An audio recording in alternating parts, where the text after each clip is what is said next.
Hey y'all, Mike with Cardboard Kingdom. Welcome back to another Disney Lorcana video. Happy Friday, happy end of February. We are 1 week away from Azurite Sea, which I continue to get more excited for every day. I need Azurite Sea in my life. Very, very excited to get the cards, to play with them, collect them, etc.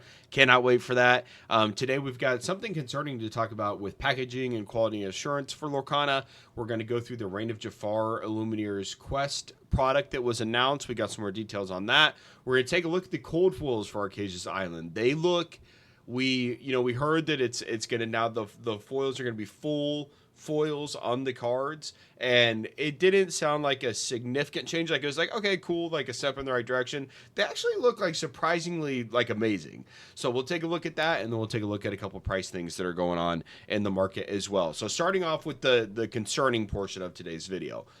It's not something that I'm necessarily overly concerned about. This is the first time we're seeing something like it, though, and I just wanted to make you guys aware of it, more or less to just crowdsource and ask if this has happened to any of you guys. It has not happened to me, and, a couple of these, scenarios, anecdotal, maybe they just didn't realize where the cards came from, but if this is happening, it's somewhat concerning. So, this person here says, I just bought the Into the Inklands Trove, filled with booster packs inside. I pulled the 202/204 sunglasses from my booster pack, which when I look it up, it says that card is from Azurite Sea.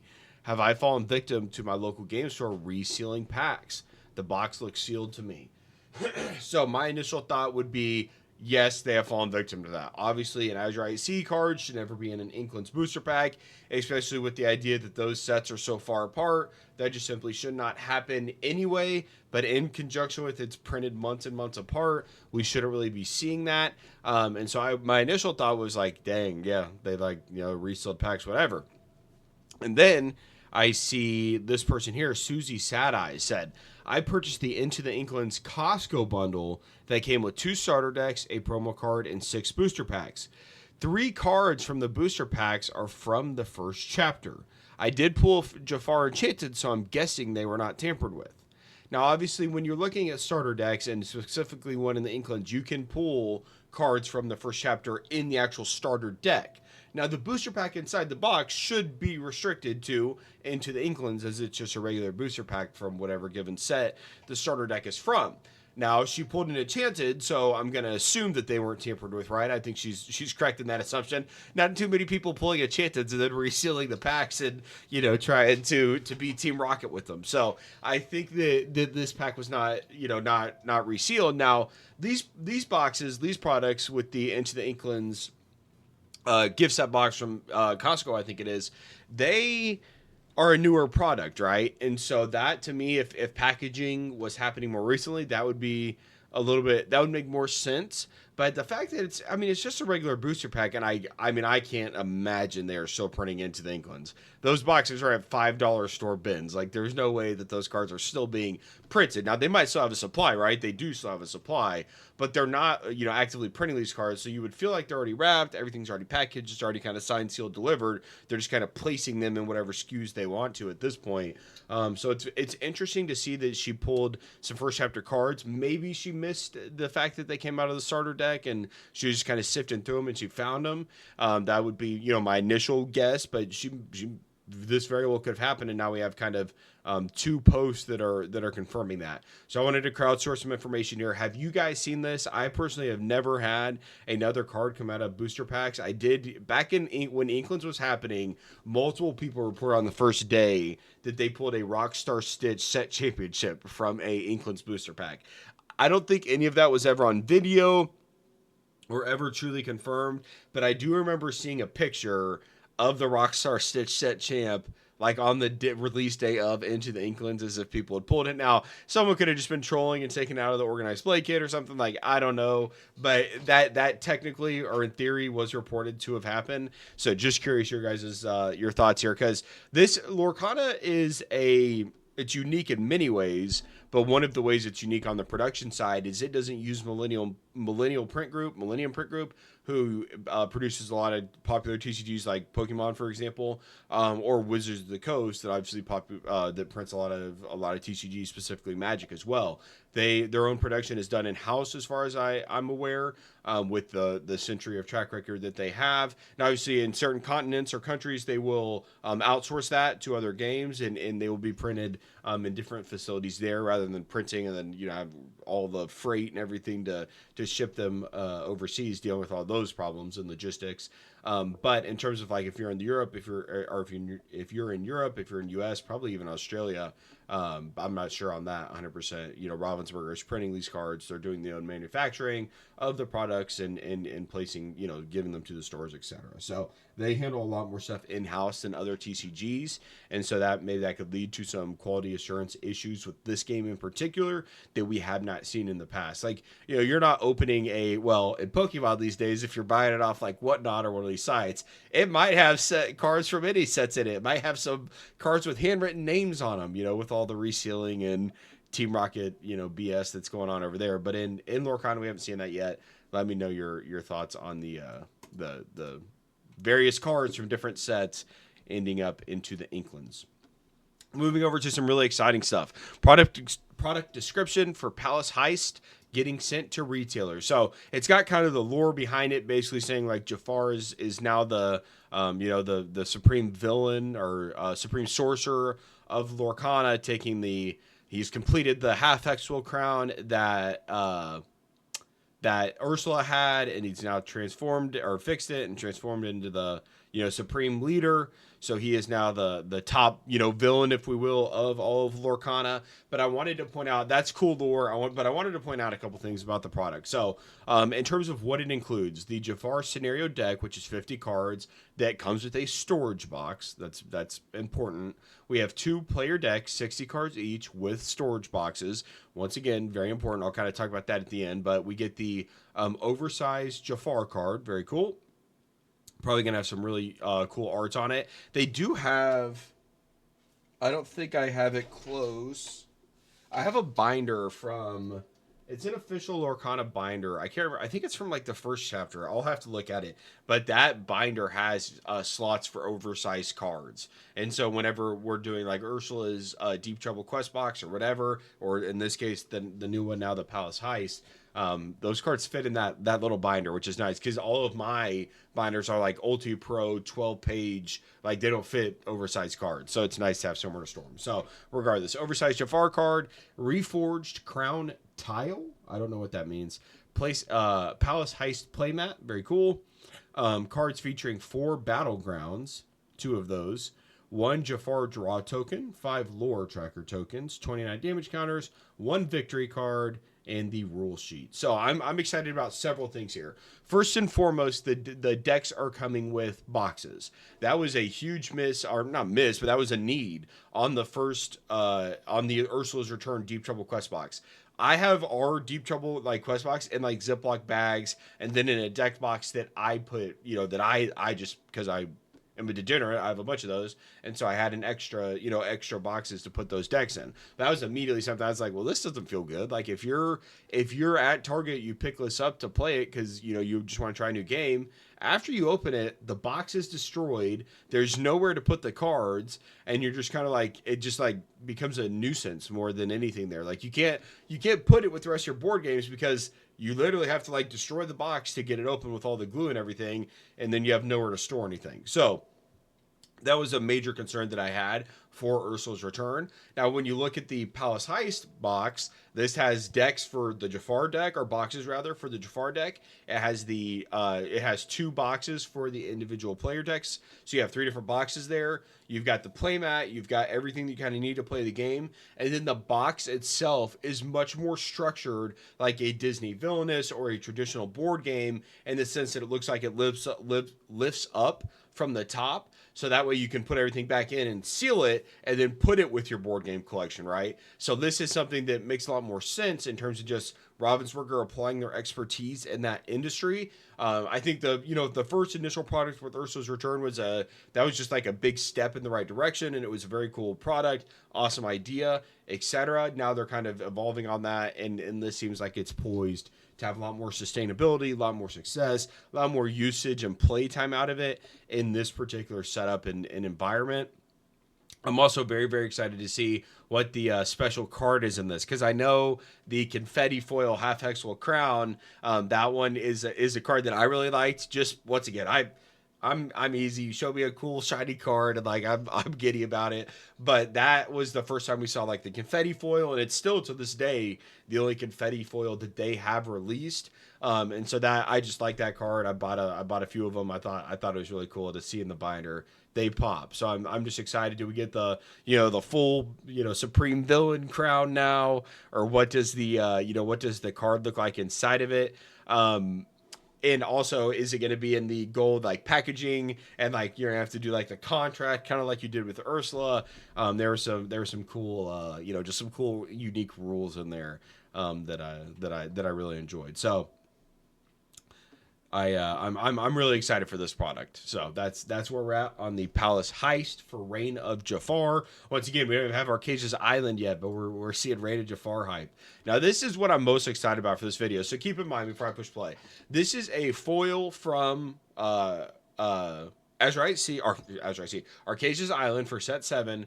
And this is, once again, notably, they have gone from like historically when you're looking at a foil in Lorcana, it's really just the image and the art that are like the square box that has the actual art in it, the image in it that has the foiling. There are a couple other parts of the card that have some, but they're not that noticeable. It doesn't really pop. And admittedly, like I've been one that like I don't think that a lot of the foils are going to be collectible, because some of the times you honestly can't even tell. Like especially when I'm playing on like webcam, like you can't tell what's a foil and what's not a lot of the time. In person you can tell, but they don't pop as much as kind of like what they should, in my opinion. But this is a great example of a card that I feel like is like extremely noticeable. So I just wanted to show you guys this because it has me very, very excited. You can see down, obviously, in like the text box, you can see it shining throughout. The art looks very vibrant. The colors are popping. This is like I can see this is like, obviously you give me like an iconic IP, iconic art, iconic, even like item, action, song, etc.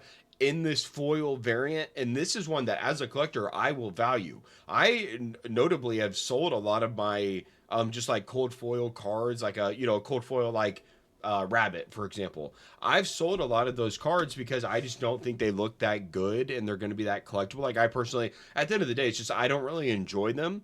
But a card like this, or at least at their current market, like I don't value at the time I was selling my like cold foil like Merlin Rabbits, for example. I think they're at like $20 to $25.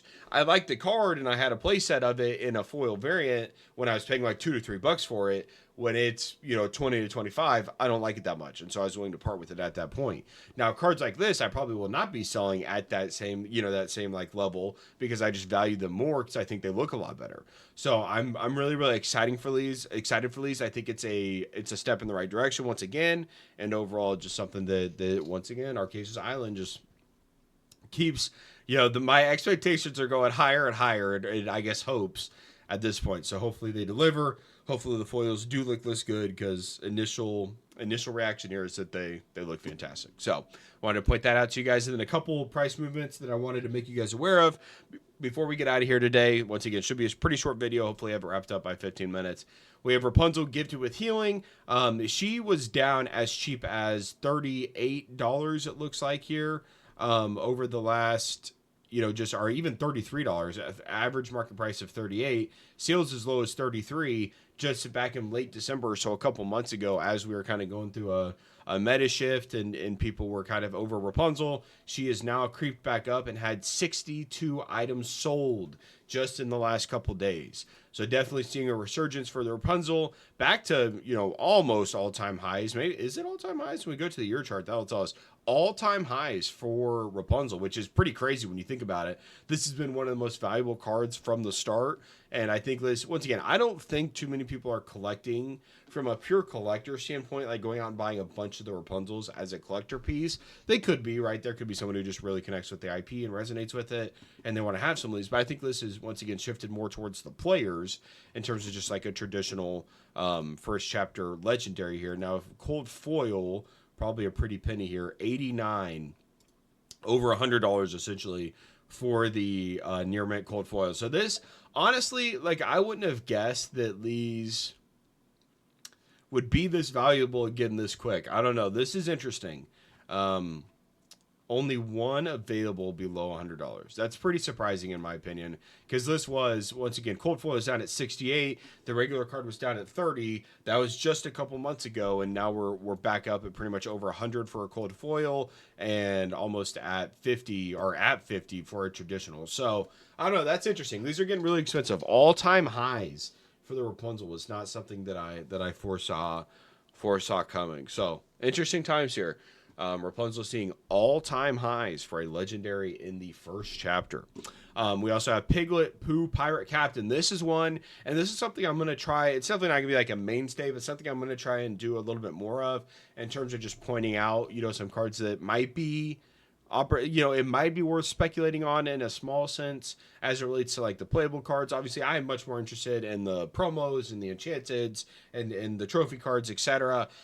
There is a lot of money to be made speculating if you can kind of forecast the meta and really look at cards that are very good. This is a card that was selling for around $4 to $5 pretty consistently here, and you've seen it just absolutely plummet down to $1.24 is the lowest on the market for a near mint verified. This is a card that is a 2-drop inkable. It's statted decently well for a 2-drop at 2/2 strength and willpower, but then it quests for 3 whenever it's played in the right situation. This card overall is just a very good card. Now in the upcoming meta, maybe it doesn't have as much playability, and so we're starting to see a sell-off, but think back to what we just saw with the Rapunzel. Rapunzel is now at all-time highs going into a meta that I haven't really seen it be hyped too much. Like Steel Song didn't really get anything, and if you're doing like the diggy dig hole stuff, like a lot of people are going to be countering that with the set 7 card. So Rapunzel hitting all-time highs. Obviously, there's something there in the meta game, but we could definitely see something like that as we get into additional sets. Like, could you imagine if Piglet got a Floodborn that was a 5-drop that was very playable? People would immediately flood to this card to pair it with, and so you'll see that there's still a lot of demand on this card. 131, 77, 109, 113, 87, etc., etc. You get the point. This card is one that is at, it's 25. It's a quarter of what it was just a few weeks ago. And so I think this is one that might be worth speculating on. Like this person, Forbidden Mountain, they obviously have a big store, well-known team. They have 14 available for $1.60. You're telling me this card can't go to $4 or $5 again like it has been? I think there's a world where it does. Now it might not, right? And we can't see the future. But I just, once again, in terms of like speculating on some of the lower tier cards that, if they do move, you can offload some copies and make a pretty penny.